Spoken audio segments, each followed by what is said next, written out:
मनोज सैनी और हमारी खास पेशकश बहस गरम है में आपका स्वागत है। और आज जिस मुद्दे पर बहस गरम हो रही है वो है तीसरे दल का दखल। एमपी के चुनावी सावन में नई पार्टियां नई कोपलों की तरह फूट रही है। संत जहां सत्ता की संभावना तलाश रहे हैं तो पूर्व नौकरशाहों को भी सियासत के गलियारे लुभा रहे हैं। और ये मिजाज 23 की जंग को और दिलचस्प बनाने वाला है। लेकिन 2018 की गलतियों से सबक लेकर बीजेपी और कांग्रेस ने भी कमर कस ली। आज चर्चा इसी पर होगी। उससे पहले देखिए इस खास खबर को।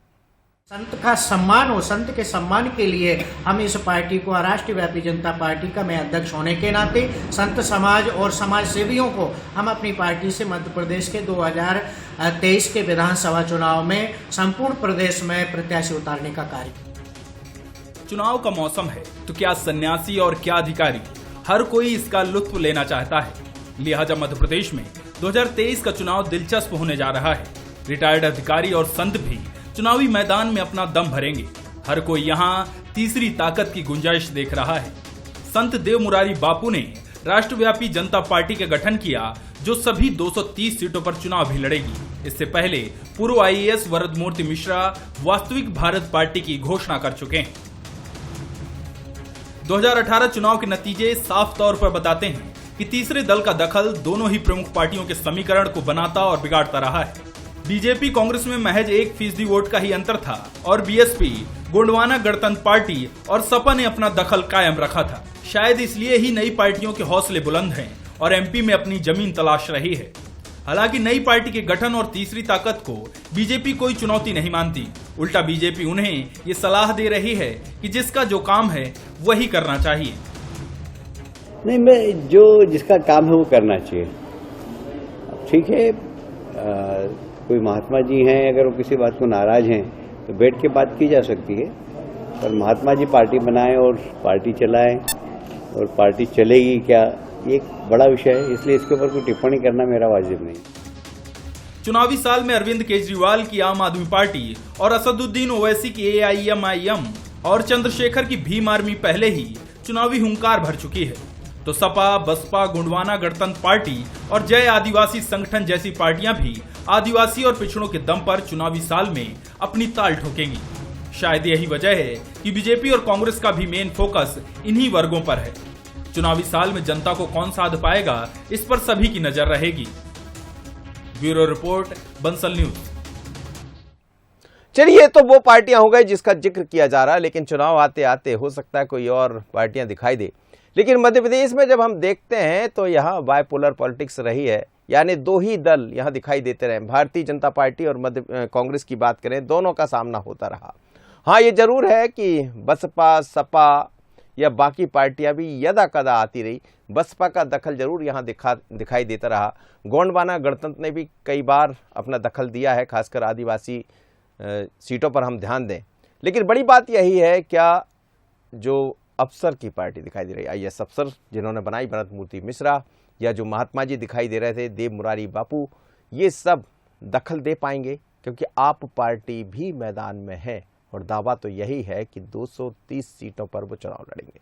समझते हैं आज इसी को। गोविंद मालू मेरे साथ जुड़ रहे हैं, भारतीय जनता पार्टी के वरिष्ठ नेता। आपका बहुत स्वागत है मालू साहब। साथ ही स्वदेश शर्मा जी जुड़ रहे हैं, प्रवक्ता कांग्रेस के।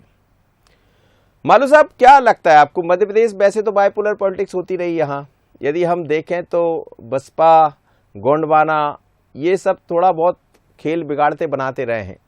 लेकिन अब नई नई पार्टियां दिखाई दे रही। एक महात्मा जी भी कह रहे हैं कि हम भी चुनाव मैदान में आ रहे हैं। तो क्या 2023 चुनाव से पहले ऐसी कई पार्टियां जाएंगी और क्या इसका प्रभाव खासकर जब संत महात्मा की पार्टी बनेगी भारतीय जनता पार्टी पर पड़ेगा?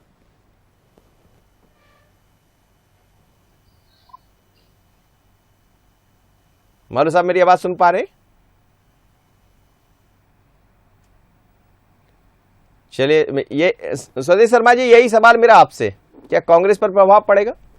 देखिए, लोकतंत्र है, लोकतंत्र में सबको चुनाव लड़ने का अधिकार है। और पिछले बार भी हमने देखा कि समाजवादी पार्टी भी यहाँ भाग आजमा चुकी, बहुजन समाज पार्टी भी आजमा चुकी है। पहले, उसके पहले अजय भारत ने भी भाग आजमाया था। और आज भी जितने पार्टी के लोग आए हैं, इन सबको ये पता है कि यहाँ दो ही पार्टी हैं, कांग्रेस और भाजपा।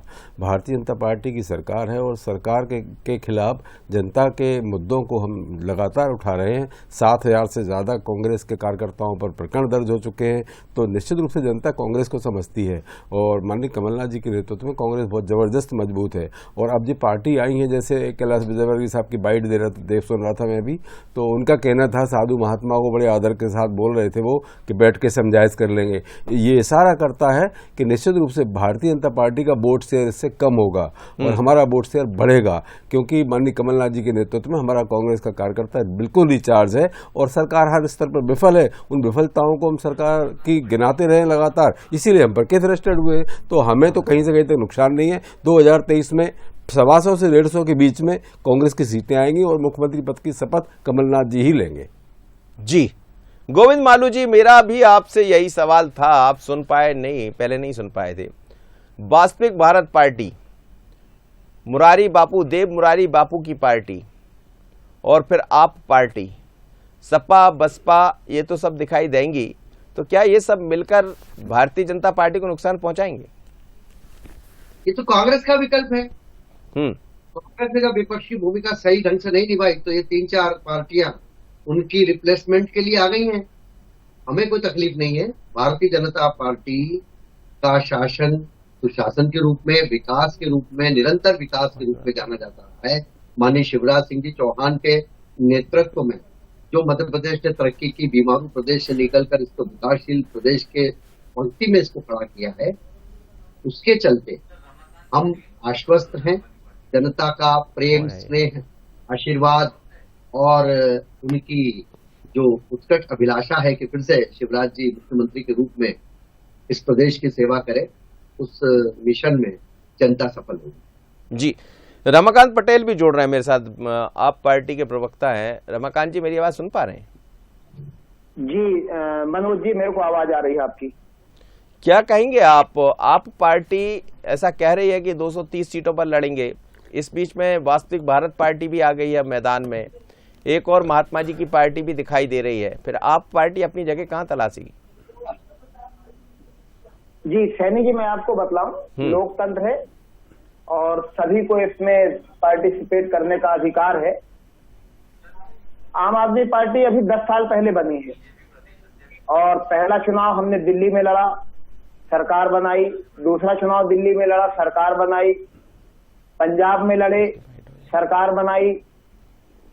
गुजरात में गए तो 14% वोट आए।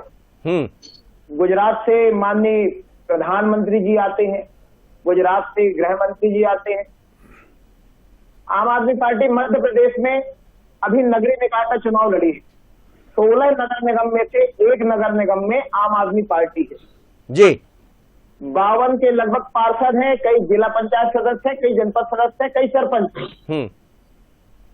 और चूंकि मध्य प्रदेश के अंदर डिमांड है आम आदमी पार्टी की, यहाँ पर जरूरत है अच्छे स्कूलों को बनाने की, यहाँ जरूरत है अच्छे इलाज की व्यवस्था के लिए, यहाँ पे जरूरत है किसानों को राहत देने के लिए, उनको बिजली देने के लिए। इस वक्त पटेल साहब, आप मेरी आवाज सुन पा रहे? चलिए, रमाकांत जी मेरी आवाज सुन पा रहे? ठीक है, वापस लौटता हूं। गोविंद मालू जी, अभी रमाकांत पटेल जुड़े थे, वो आप पार्टी से थे और उन्होंने कहा कि उन्होंने गुजरात का जिक्र किया, गोवा का जिक्र किया, अब वो कह रहे हैं कि मध्य प्रदेश में भी हम बहुत कुछ कर देंगे। देखिए, कल्पना करने में कोई बुराई नहीं है। लोकतंत्र में सबको अधिकार है सपने देखने का और उसको आगे बढ़ाने का। लेकिन वो जो जितना भी दावा भर रहे हैं वो सारा का सारा, मैंने कहा ना कि ये जितना भी कांग्रेस से निराश लोग हैं, कांग्रेस से हताश लोग हैं, विपक्ष के रूप में जो देखना नहीं, विपक्ष के रूप में भी नहीं देखना चाहते हैं, उसका जितना भी टर्नआउट होगा वो सब इन पार्टियों में इधर उधर छितर बितर जाएगा। इसलिए हमें कोई आपत्ति नहीं। देखिए, पंजाब में क्या हुआ, गुजरात में क्या हुआ या गोवा में क्या हुआ, ये हम सबको पता है। ये कितना वोट प्रतिशत किसका कहाँ से खिसक के कहाँ चला गया, ये हम सबको पता है। ये आंकड़े गवाह हैं। इसकी लिए कोई अलग से कोई रॉकेट साइंस की जरूरत नहीं है। इसलिए मैं समझता हूँ कि उनको अधिकार है, बिल्कुल लोकतंत्र में अपनी पार्टी का पूरा प्रचार करना चाहिए, सब उम्मीदवार खड़े करना चाहिए, यदि मिलते हैं तो कोई बुराई नहीं है। जी गोविंद मालू जी, जी मैं जी जी बोलिएगा आप जी। नहीं मनोज जी, तो मैंने कहा ना कि ये यहाँ पर हमेशा बायपोलर हमेशा पॉलिटिक्स रही है जी। और बायोपोलर में कभी भी पहले समाजवादी लोगों का बड़ा अच्छा वर्चस्व हुआ करता था मध्य प्रदेश में, गुना, झाबुआ, जी जो तटवर्ती है उत्तर प्रदेश का, उस इलाके में बिहार के पड़ोसी हमारे साथ में, तो इसलिए अब वो हमारे यहाँ पर सीधा अब भारतीय जनता पार्टी की तरफ देखिए आप, मतलब आपको लेकिन एक बात लग रही है कहीं ना कहीं विपक्ष कमजोर है इसलिए स्थितियां नजर आ रही। जी स्वदेश शर्मा जी, बड़ा आरोप, बड़ी बात कही। देखिए सैनी साहब, सच बात तो ये है कि बिल्कुल मैं टू बी फ्रैंक बोलूंगा, आज 3-4 पत्रकारों से मेरी मुलाकात हुई पीसीसी में, उनका कहना ये था कि भारतीय जनता पार्टी के ऑफिस में चले जाओ तो प्रवक्ता बाइट देने के लिए नहीं मिलते, और बोले हमने इसकी शिकायत बीडी शर्मा से भी कही तो उन्होंने भी इसका कोई उपचार नहीं किया, कोई इलाज नहीं किया, कि कोई व्यवस्था नहीं की अभी तक, क्योंकि भारतीय जनता पार्टी का प्रवक्ता कार्यकर्ता सब ये जान चुके हैं कि हमारे माननीय मुख्यमंत्री महोदय ने एक अलग से घर बनाना शुरू कर दिया, जिसकी लागत के बारे में मैं चर्चा नहीं करूंगा कि कितनी हो रही है, लेकिन उनको ये पता है कि मुझे सरकार से अब जाना है। 19 साल तक उन्होंने घर नहीं बनाया, लेकिन अब वो अपना घर बना रहे हैं। जनता में इतना करंट है। आप पार्टी तो कई जगह आपकी जगह ले ली, आप देखिए ना, आप दिल्ली में आप नहीं है, आप पूरी बात तो सुन लीजिए, कहिए आप मेरी बात तो आने दीजिए। तो ये जनता का जो करंट है, जो आरएसएस का सर्वे है, उस सर्वे से चेहरे की हवाइयां जब माननीय शिवराज सिंह जी की उड़ गई तो कार्यकर्ता तो रूठ गया। अब रूठने की बात अगर कहें तो माननीय ज्योतिरादित्य सिंधिया के साथ जो लोग आए थे, क्या आप उनको टिकट दोगे? अगर आप उनको टिकट दोगे तो आपका देव दुर्लभ कार्यकर्ता आपसे दूर चला जाएगा, जिसने दरी बिछा करके चुने चबा करके पार्टी को विश्व की सबसे बड़ी मिसकॉल वाली पार्टी बना दी। भले ही मिसकॉल बंद होता मध्य प्रदेश में हुआ था 2018 में, डांट फटकार भी आपकी हुई थी। मुझे अपनी बात करने दीजिए बालू साहब, मैंने आपको टोका नहीं था बिल्कुल भी, मैं आपकी ही बात कर रहा हूँ, मैं आपकी बात कर रहा हूँ, भाजपा की बात कर रहा हूँ। बोलिए, भाजपा जवाब लेता हूँ, भाजपा इस पसोपेश में है, भाजपा इस पसोपेश में सैनी साहब के सिंधिया जी के साथ अगर आए हुए लोगों को टिकट नहीं देते तो महाराज नाराज, और टिकट दे देते तो हमारा देवदुर्लभ कार्यकर्ता नाराज, तो शिवराज महाराज और नाराज, तीनों गुटों में ठनाठनी है। कुल मिलाकर के भी जैसे झा साहब को, प्रभात झा साहब को मनाने की जो कवायदें चल रही थी, तो ये मनाने की कवायदें शुरू हो गई हैं। लेकिन भाजपा जानती है इस बात को कि आप कोई भी जतन कर लें, अब माननीय कमलनाथ जी के नेतृत्व में सरकार बनना तय है, और जितनी नई पार्टियां आई हैं इससे भाजपा को नुकसान होगा, इनका वोट शेयर कम होगा। जी, आप पार्टी में रमाकांत पटेल मेरे साथ जुड़ रहे हैं। रमाकांत जी, आप सुन रहे हैं बीजेपी कांग्रेस को, वो कह रहे हैं कि यहाँ तो कुछ नहीं, ये तो बायपोलर पॉलिटिक्स रही है मध्य प्रदेश में, तो यहाँ बहुत ज्यादा कुछ नहीं हो पाएगा। बिल्कुल आप सही कह रहे हैं, बाइपोलर इलेक्शन होते हैं, और मैं जहां तक समझता हूं कि मध्य प्रदेश की जनता परेशान है 20 साल के इनके कुशासन से। मध्य प्रदेश की जनता परेशान है भाजपा कांग्रेस की मिली भगत से। मध्य प्रदेश की जनता परेशान है बेरोजगारी से, महंगी बिजली से, महंगे इलाज की व्यवस्था से, प्राइवेट अस्पतालों की लूट से, प्राइवेट स्कूलों की मनमानी लूट से, और दूसरी तरफ आम आदमी पार्टी को जनता देख रही है। जनता देख रही है कि किस तरह से पंजाब में सरकार बनने के 3 महीने के भीतर 300 यूनिट बिजली मुफ्त कर दी गई। कैसे पंजाब के अंदर 27,000 लोगों को नौकरी दे दी गई साल भर के अंदर। कैसे कर्मचारियों को, जो अनियमित कर्मचारी थे, उनको नियमित कर दिया गया। कैसे किसानों के लिए फसल खराब होने का नुकसान दिया गया। हर साल हर फसल, एक फसल को एमएसपी से जोड़ा जा रहा है। ये मध्य प्रदेश की जनता देख रही है कि पंजाब में काम हो रहा है, दिल्ली में काम हो रहा है जी, और मध्य प्रदेश की जनता इस बार बिल्कुल बाइपोलर इलेक्शन में आएगी, और एक तरफ आम आदमी पार्टी रहेगी और दूसरी तरफ अन्य रहेंगे। चलिए जी, गोविंद मालू जी, आप कुछ कह रहे? गोविंद मालू देखिए, मैं कह रहा था कि आम आदमी पार्टी का जब उदय हुआ तब लोगों में एक किरण आई कि हाँ चलो एक और पार्टी आई जो भ्रष्टाचार के खिलाफ आएगी, लेकिन वो खुद भ्रष्टाचार में लिप्त हो गए। उनके नेता मंत्री सब गिरफ्तार हो रहे हैं कि जिनका घोटाला किया, ये सबके सामने। इसलिए अब लोग आम आदमी पार्टी का यहाँ कुछ है भी नहीं, न कोई जनाधार, न कोई उनका कार्यकर्ता, न कोई कैडर, न कुछ नहीं है, न कोई विचार है। उनका विचार है सत्ता पर काबिज होना, और ये मैंने कहा ना, ये कांग्रेस और उनका विचार एक जैसा है। तो कांग्रेस और उनके बीच में जो भी बंटवारा हो जाएगा जनता के नजर में, बस वो होना है। बाकी हमें कोई आपत्ति नहीं है, आए आम आदमी पार्टी को छोड़ छोड़ से प्रचार करें। अरविंद केजरीवाल एक एक विधानसभा में ले जाइए, उनको वहां परिचय रहिए, वो पता लग जाएगा कि किसका क्या नुकसान और किसका क्या फायदा होगा। जी, मतलब कोई किसी का असर भारतीय जनता पार्टी पर नहीं पड़ेगा, आपका कहना? पॉजिटिव असर पड़ेगा इनके आने से, हमारा कांग्रेस पर पड़ेगा। निश्चित। स्वदेश शर्मा जी, सब कुछ आपको झेलना है। देखिए, ये इनके कहने से कुछ होता नहीं है। मैंने बताया कि जबरदस्त करंट जनता में माननीय कमलनाथ जी के प्रति, कार्यकर्ता हमारा पूरा रिचार्ज है। भाजपा शिवराज महाराज नाराज को गुट के लोगों को साधने में लगी हुई है। माननीय मुख्यमंत्री महोदय अपना निजी निवास बना रहे हैं। महाराज नाराज, अब ये कब तक चलेगा सर? ये जब तक चलेगा, जब तक ये नाराजगी खत्म नहीं हो जाएगी। और खत्म होगी कब? जब इनकी सरकार चली जाएगी, माननीय कमलनाथ जी शपथ लेंगे मुख्यमंत्री पद की, सो इनकी नाराजगी खत्म हो जाएगी। सो अपने सड़कों पर झंडे उठाए और लोगों करते फिरेंगे आंदोलन, तब खत्म होगी ये बात। तो ये तब तक तो चलेगी, क्योंकि इनके यहाँ टिकट दे नहीं पाएंगे। आप ही बताइए, एक बड़ा भयंकर लॉजिक है ये कि सिंधिया जी के साथ जो लोग आए हैं उनको आप टिकट अगर दे दिए आपने, तो इनका देवतुल्य कार्यकर्ता इनसे दूर चला जाएगा। उसका आप क्या करेंगे? वो मान जाएगा क्या? सिंधिया जी को आज तक एक्सेप्ट नहीं कर पाया कोई। इसीलिए माननीय मुख्यमंत्री महोदय ने अपना निवास बनवाना शुरू करवा दिया। और सुना है उसमें कि बड़ी लागत से, मतलब CSR फंड तक लगाने की अटकलें या खबरें सामने आ रही मीडिया के माध्यम से। तो कुल मिलाकर के माननीय मुख्यमंत्री महोदय समझ चुके हैं कि हमारी विधायिका है। गोविंद मालू जी कह रहे हैं सिंधिया जी से इतना क्या बोल रहे हैं गोविंद मालू जी?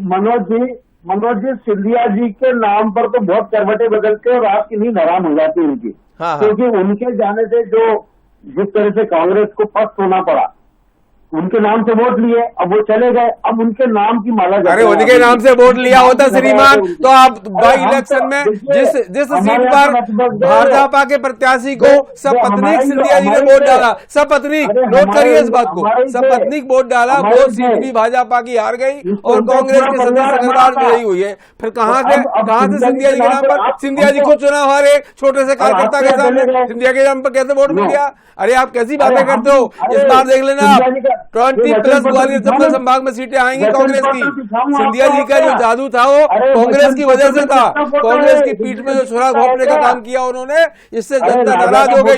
अब ऐसा नहीं है साहब, वो जमाने गए और आप ही उनको पानी पी कर कोसते थे, आप उनको माफिया कहते थे, आप उनको गद्दार कहते थे, आप अंग्रेजों का साथी बोलते थे। आज आपके लिए इतने प्रिय हो गए तो उनका नाम करने लगे आप। अरे उनके नाम पर अगर कुछ होता, कांग्रेस ने उनको कितना कुछ दिया, कांग्रेस ने कितना कुछ दिया आप बताइए। जरा सी उम्र में उनको सांसद बनाया, केंद्र में 2 बार मंत्री बनाया, 50 टिकट दिए उनके, 50 टिकट दिए उनको। मनवा भी सरकार बनेगी तो गोविंद मालू जी, स्वदेश शर्मा जी, एक बयान और सुन लीजिए आप।